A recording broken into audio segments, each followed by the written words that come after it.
梁國雄議員。主席，嗱，其實咧就我睇到你哋咧就有更新升降機計劃咧，就話2013年將不設合約更新為數約100部升降機，咁跟未來5年內每年更換約100部升降機，咁即係梁振英都走咗之後咧，仲有100部都未做嘅。嗱，我想問下你哋有咩困難咧？點解唔可以即係齊頭並進咧？冇錢咯。嗱，咁如果你係覺得每一年嚟攞信封係唔夠錢嘅，你咪整個基金咯。呢個梁振英咁中意，個基金咯，升降機基金係咪？我已經叫咗你哋咁做噶啦。你急市民所急啊嘛，點解要分5年呢？係技術上有咩問題？第二就問你奧的斯第3類，你講嚟講去都唔知第3類係乜嘢，即係唔好啦，係咪？我細個工聯會有支歌教我唱㗎。呢個美國電梯喐啲死啊，就叫做奧的斯。嗰陣時有冇工會咧就話咧，呢間美國廠咧，美帝國主義者咧就對啲工人咧特別衰嘅，會死嘅，喐啲死嘅咗。咁而家搞咁多年之後，佢又係你嘅主要判商。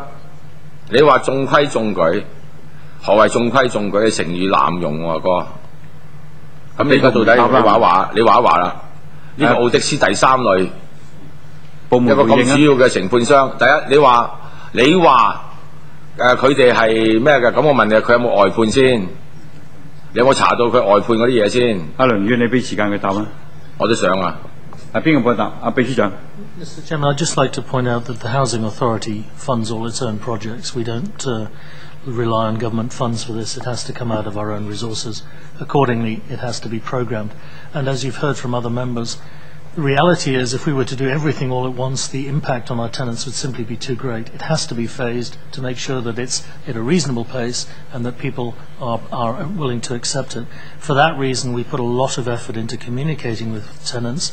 We look, for example, at identifying where there are people with mobility problems, if a lift isn't available, if they have wheelchairs, so that we can help them out. 我唔使佢答啦。嗱，我同佢講，5年咧最少舉行1屆歐國杯、1屆世界盃、1屆奧運。